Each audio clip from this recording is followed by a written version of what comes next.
Hi guys! Good morning! Tulog pa nga niya sa mga oras na yan si Ate Elise pero kami ni Axel nagsisimula na kami sa session namin. Need kasi na mag-nebulizer siya. So, umiiyak pa nga yung batang yan pero may hinihingi na. You want dede? Okay. Okay, bati tayo. High five!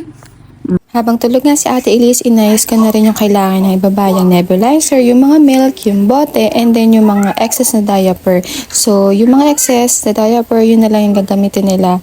Elise, si Axel lang pala yung nagda-diaper sa Ate Elise, hindi na.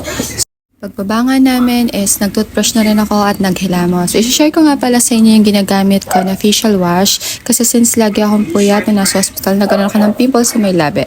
So, yun yung facial wash na ginagamit ko. Si Ate Elise, nagising ko na rin at inopen ko na rin yung TV para makaimis na rin ako.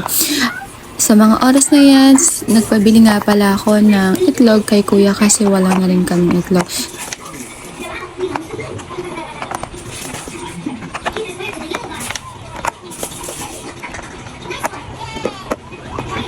Dahil late na nga kami nagising at yung mga kids nakapag-milk na rin, nag-decide na lang ako na mag-noodles na lang para easy to prepare. And then, yun, sinamahan ko na lang ng crab stick and then nakalimutan ko yung tawag doon, yung isa yata tofu.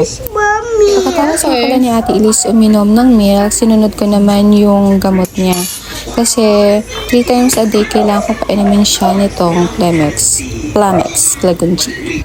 Pagkatapos naman naghugas ako ng mga bote nila na ginamit nung gabi. Napaliguan ko na rin na nga pala yung mga kids. And then, nag-prepare na rin ako ng lulutuin namin for lunch. Magigisa nga pala ako ng kalabasa na mayroong okra, kangkong, tapos nilagyan ko rin ng bagoong. Nakalimutan ko nga pala, inuubos si kuya, kaya ako na lang halos kumain ng niluto ko. Kaya yun, may dinner na rin ako. Si kuya nga pala nagluto niya ang pritong bangus.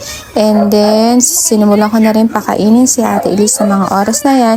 At si Axel habang nanonood, sinusubuan ko na rin. Pagkatapos ko nga palang kumain, is pinatulog ko muna si Axel kasi lunchtime talaga tutulog na yung batang ito.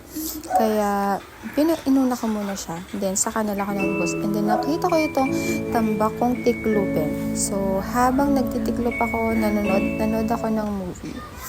Kasama ka sa akin? Try nyo panoorin to, maiiyak kayo. So yun lang, bye!